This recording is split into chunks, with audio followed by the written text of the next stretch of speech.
We are on to our next lecture, और जो हमारे पास है इनवर्स मेथड 1.6 से रिलेटेड। लास्ट लेक्चर में हमने ग्रामर रूल सीख लिया।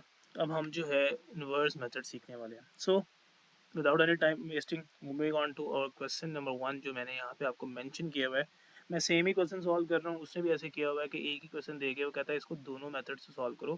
तो ये अब हमारे पास क्वेश्चन है, यू कैन चेक। अब आप यहाँ पे वैल्यूज़ को जो है वो लिखें। वैल्यूज़ को आप कैसे लिखेंगे, क्लास में लास्ट लेक्चर भी हमने सीखा था, कोई मुश्किल बात नहीं है। सबसे पहले आप अपने इस मैट्रिक्स को देखेंगे, जो x की वैल्यूज़ को लिखेंगे। सबसे पहले आपके पास है 2, यहाँ पे आपके पास है -2। साइन इग्नोर नहीं करना, जो कॉमन मिस्टेक है बच्चे करते हैं। आप लोगों ने साइन इग्नोर नहीं करना, अगर वो माइनस है तो वो माइनस में ही रहेगा। तो ये आपके पास एक x का मैट्रिक्स आएगा। यहाँ पे हमने जो वेरिएबल दिया हुआ है एक्स वाई लिखना है, तो यहाँ पे इक्वल लगा के उसी सीक्वेंस के साथ 4 और 6 माइनर सा डिफरेंस है दोनों मेथड में। तो आप लोगों ने इसको याद रखना है। वहाँ पे ऐसा कुछ नहीं था, वहाँ पे हम ए मैट्रिक्स बनाते थे, ए एस बनाते थे, ए वाई बनाते थे, और हमें बात समझ लग जाती थी। लेकिन यहाँ पे थोड़ा सा माइनर सा चेंज है। इस मैट्रिक्स को आप ए कह देंगे, इसको आप कैपिटल एक्स से डिनोट करेंगे, and that will be your b. अब एक्स जो है बेसिकली अननोन है। एक्स मैट्रिक्स जो है उसके अंदर दो वेरिएबल्स एक्स और वाई एग्जिस्ट कर रहे हैं। तो हमें एक्स फाइंड आउट करना है। एक्स एज इट इज रहेगा, ए यहाँ पे मल्टीप्लाई है, दूसरी तरफ जाके डिवाइड होगा। लेकिन प्रॉब्लम क्या है, हमने डिवीजन नहीं सीखी हुई है मैट्रिसेस की, हमें मैट्रिसेस की मल्टीप्लिकेशन सिखाई गई है। तो ए है यहाँ पे, वहाँ पे जाके आप इस तरह लिख सकते हैं, ये बन जाएगा इनवर्स बी। तो यहाँ पे कन्फ्यूजन आती है बच्चों को, but I can tell you कि ए यहाँ पे बेसिकली पावर पॉजिटिव में है, वहाँ पे जाएगा जब यहाँ पे, तो पावर उसकी नेगेटिव मानी में चली जाएगी। अगर ए यहाँ पे एक्स से पहले लिखा हुआ है, तो दूसरे तरफ जाके भी ए को पहले ही लिखा जाएगा। So x is equal to, as it is a inverse का फॉर्मूला याद रख लें, 1/a डिटर्मिनेंट, यहाँ पे आता है एडजॉइंट ए, और यहाँ पे आप लगा लेते हैं जी पी। तो ये हमारे पास जो है सिंपल सी बात है, होपफुली आपको समझ लग जाएगी। तो ये इसको आप जो है इक्वेशन नंबर 1 भी कह सकते हैं। सो आगे चलते हैं। ये हमारे पास जॉइंट ए आ गया था यहाँ पे। अब आप यहाँ पे देख ले, मैं आपको आधी चीज़ें यहीं से समझा देता हूँ, होपफुली आपको समझ लग जाएंगी। यहाँ पे आप देखें, ये देखें, ये आप लोगों के पास एक मैट्रिक्स बनाया गया। इस मैट्रिक्स को ए कहा, इसको एक्स कहा, इसको बी कहा, और फिर आप जो है यहाँ पे मैंने आपको लिया है, यहाँ पे x is equal to a inverse B.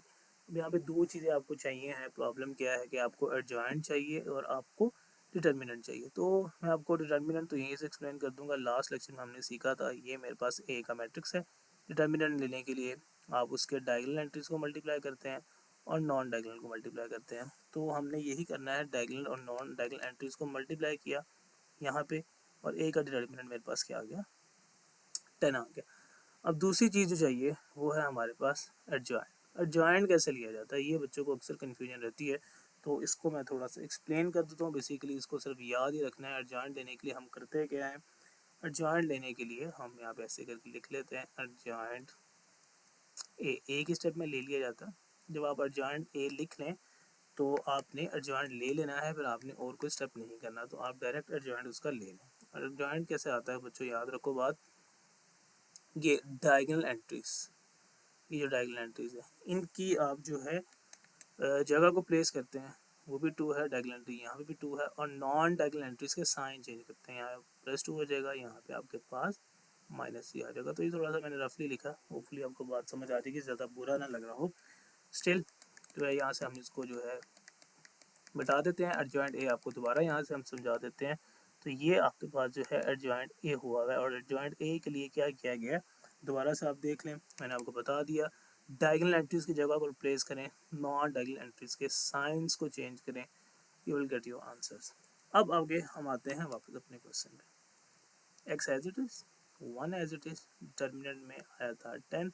Adjoint की जगह आप उसका मैट्रिक्स लिख लें, 2 2, यहाँ पे -3, और यहाँ पे 2, और यहाँ पे आप बी का मैट्रिक्स लिखेंगे, वो था 4 और 6। तो यहाँ तक आपको जो है होपफुली बात समझ लग जाएगी।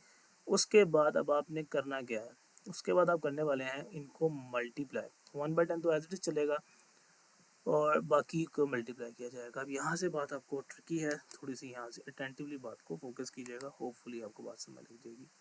तो यहाँ पे x आ गया कैपिटल में 1/10। तो यहाँ पे आप देखोगे कि इनको किस तरह से मल्टीप्लाई करना है। आपने first row and first column को मल्टीप्लाई करना है, ये फर्स्ट रो फर्स्ट कॉलम। उसके लिए ये वाली फर्स्ट एंट्री इस फर्स्ट एंट्री के साथ और ये वाली एंट्री इस एंट्री के साथ।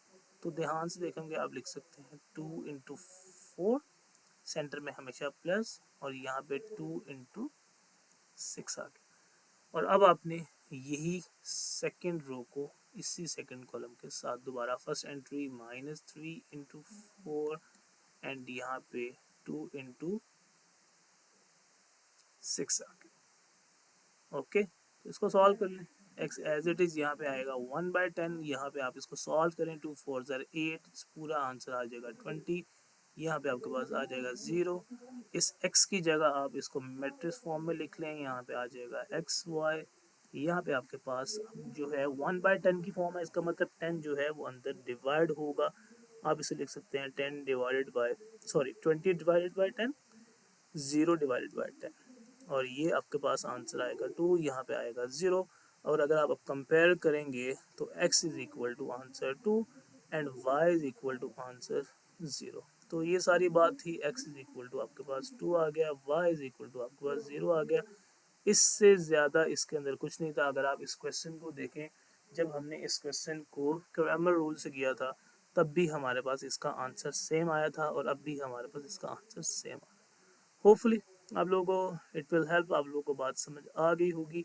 स्टिल मैं इसको थोड़ा सा दोबारा एक्सप्लेन करने वाला हूँ, प्लीज़ यहाँ पे दोबारा से देखते जाइएगा। जल्दी से हम इसको जो है दोबारा इसका रिकॉल कर लेते हैं। यहाँ पे हमारे पास ये मैट्रिक्स दिया गया था, ये हमारे पास a, ये हमारे पास x, ये हमारे पास b। a का डिटर्मिनेंट निकाला, a का डिटर्मिनेंट ये आ गया। a का डिटर्मिनेंट निकले तो ही क्वेश्चन सॉल्व हो सकता है, अदरवाइज क्वेश्चन सॉल्व नहीं होता। तो ये बात आपने याद रखनी है। तो जब नॉन सिंगुलर मैट्रिक्स कहते हैं इसको। खैर, ये हमारे पास आ गया जी एडजॉइंट। ये हमने x is equal to a inverse b कैसे बनाया था, आप लोग यहाँ पे देख सकते हैं। यहाँ मैंने आपको सिखाया था, यहाँ पे देख लें। a इज इक्वल टू यहाँ पे x is equal to a inverse b कैसे बना था, यहाँ पे आपको बात समझ लग जाएगी। तो यहाँ पे आगे चलते हुए अपनी अगली बात को देखते हैं। x is equal to a inverse b 1/a inverse, determinant लिया 10 आ गया। ये हमारे पास a का मैट्रिक्स, ये हमारे पास b का मैट्रिक्स। काफ़ी इस पे मैंने रफली इसको बना दिया, तो इसको हम यहाँ से रेस करके सही से आपको समझा देते हैं। देन यहाँ पे first row first column multiply मैंने करके दिखाया था। First row first row second column, दोनों बातें समझ आ जानी चाहिए। 8 + 10 20 आ गया, और नीचे 0 आ गया। देन इस x की जगह, यहाँ पे x चल रहा था, इस x की जगह अब यहाँ पे आपने एक्स वाई प्लेस कर लिया। x की जगह x is equal to 2 compare करें, y is equal to 0। Solution set लिखना नहीं भूलना। That will be your lecture. Hopefully आपको बात समझ आ गई होगी। ये था हमारे पास इन्वर्स मेथड। रिमेनिंग क्वेश्चन भी इसके ऑलमोस्ट एक जैसे ही हैं, just you have to adept the concept के बेसिक कॉन्सेप्ट इस क्वेश्चन का क्या है। मिलते हैं अगले लेक्चर में, तब तक अपना ख्याल रखें। होपफुली तो हमें याद रखें। होपफुली आपको बात समझ आ गई होगी। मिलते हैं इंशाल्लाह नेक्स्ट लेक्चर में।